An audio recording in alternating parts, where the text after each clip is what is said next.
Dalam waktu dekat ini kita segera menetapkan 6 perda yang strategis di Kabupaten Maluku Utara. Yang pertama adalah perda tentang penataan desa dan desa. Perda ini diharapkan menjadi perda payung untuk selanjutnya ada perda-perda lain untuk mengatur tentang desa adat selanjutnya dan memberikan ruang kepada dusun untuk bisa meningkatkan statusnya menjadi desa. Yang kedua adalah pengendalian dan pengawasan minuman beralkohol. Kita ini punya SOPI yang menjadi selama ini alat adat. Kemudian SOPI itu juga menjadi sumber penghasilan masyarakat di Maluku Utara. Kita ini semua sekolah juga dari hasil SOPI. Tetapi kadang-kadang SOPI seakan-akan dipersalahkan kalau ada masalah. Maka ini kita melakukan pengendalian dan pengawasan untuk ini. Tujuannya adalah SOPI ini sebagai alat peraga adat kita kendalikan bukan untuk supaya membatasi, tidak, supaya ada ruang sehingga dari antar pulau di dalam Kabupaten Maluku Utara kebutuhan SOPI misalnya di Moa untuk kebutuhan adat itu bisa didatangkan dari Kisar tanpa ada masalah. Dari Babar tidak ada masalah. Kebutuhan SOPI di Babar didatangkan dari Moa, didatangkan dari Desi, didatangkan dari Kisar, tidak ada masalah. Jangan sampai nanti ditahan, menjadi masalah. Yang penting kita mengendalikan sehingga minuman ini juga tidak menjadi bencana buat kita semua. Jadi SOPI ini menyatukan kita, tapi kalau tidak dikelola bisa menjadi bencana untuk kita sendiri. Ini maksud perda ini. Nanti ke depan, setelah perda ini kita terapkan, kita akan mengusulkan satu perda pemurnian minuman beralkohol tradisional. Kemudian supaya kita standarkan, supaya alkoholnya bisa standar. Kalau tidak dimurnikan, tidak diatur, nanti SOPI yang si A 20%, SOPI si B 30%, bingung-bingung kita standarkan.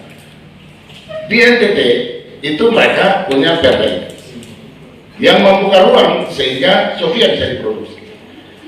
Ya kita tidak memproduksi minuman alkohol, tidak. Ini minuman, tetapi kan kalau ada pabrik mau minta alkohol untuk kebutuhan produksinya, kita punya alkohol standar sudah ada. Kita kirim ke pabrik, mungkin pabrik whisky, pabrik Sofia, pabrik apa saja yang mau bahan baku kita sudah ada loh. Ini kita punya yang 20%, kita punya 40%, kita punya 30% ada. Gitu. Itu tujuannya sebenarnya, sehingga masyarakat kita bisa memperoleh kesempatan untuk berusaha, mendapatkan uang, tukang timbal bisa hidup, pedagang yang bisa hidup, kita semua bisa baik. Kemudian ada satu perda lagi tentang tanggung jawab sosial perusahaan. Ini kan kita mulai masuk tambang emas di Romang, mulai mau berproduksi, tambang wetar juga mulai berproduksi, tapi perlu payung hukum untuk mengatur CSR mereka diaturnya seperti apa kepada rakyat kita. Tambang ada di daerah kita, rakyat kita mesti dapat manfaat. Yang berikut soal kegiatan tahun jamak ini untuk memproteksi saja. Memang di Maluku Utara ini jarang kita membangun proyek mercusuar besar yang perlu penganggaran sampai 2-3 tahun. Tetapi ini diantisipasi kalau ke depan ada proyek yang mungkin nilainya besar tidak bisa diselesaikan dalam 1 tahun, itu ada aturan mengatur, perda sudah mengatur supaya uangnya tidak perlu lagi tender lagi tidak perlu. 1 kali tender, tahun ini dia kerja berapa persen, nanti dibayar, kemudian tahun depan tidak tender lagi, lanjut 3. Itu kalau nanti satu ketika ada proyek besar, kan kita juga tidak ada proyek besar. Proyeknya paling bangun kantor 2-3 miliar, kerja 1 tahun selesai juga. Gitu.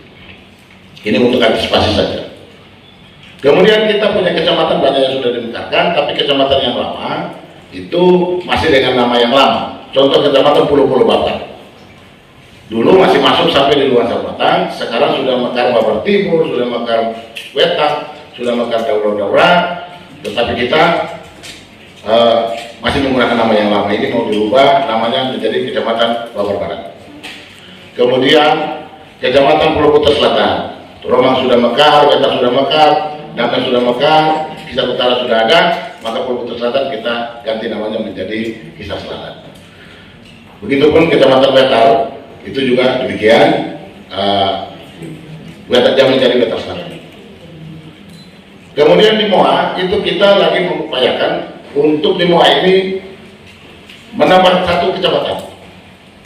Sekarang ini kan kecamatan yang lama nomor satunya masih Kecamatan Moa Lakon. Padahal Lakon juga sudah ada kecamatan. Maka ini dirubah menjadi Kecamatan Moa mestinya. Tapi kami ingin ada 2 kecamatan di sini, sehingga kecamatan yang ada di Moa Timur itu, di Wet itu menjadi Kecamatan Moa Timur, dan di sini menjadi Kecamatan Moa Barat. Karena kecamatan tidak, camat wali kota tidak ada di sini. Jadi pertimbangannya, dan untuk kepentingan kita ke depan, memang ini harus jadi 2 kecamatan. Kemudian ada pulau-pulau, dan kami akan usulkan untuk ada kecamatan pulau. Minta pertimbangan pemerintah pusat untuk memberikan ruang kepada kita membentuk kecamatan pulau. Kecamatan Pulau Dai. Walaupun 3 desa, tapi dia pulau, dan untuk mengakses ke Pulau Bawor ini sulit.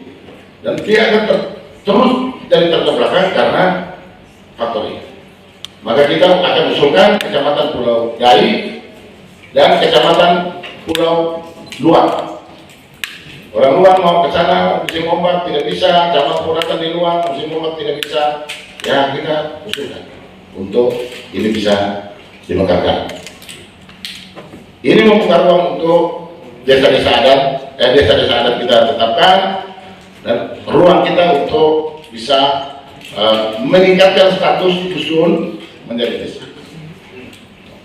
Jadi dalam waktu dekat kita akan perjuangkan agar status dusun, kita punya 45 dusun. Ya kalau masyarakat ingin yang mana, mungkin ada dusun yang tidak mau mekar, dan kita kan tidak bisa paksa, tidak boleh. Pemerintah ini peningkatan status itu kan harus inisiasi dari masyarakat. Masyarakat ingin kita fasilitasi, pemerintah fasilitasi, kabupaten fasilitasi, usulkan ke pemerintah pusat.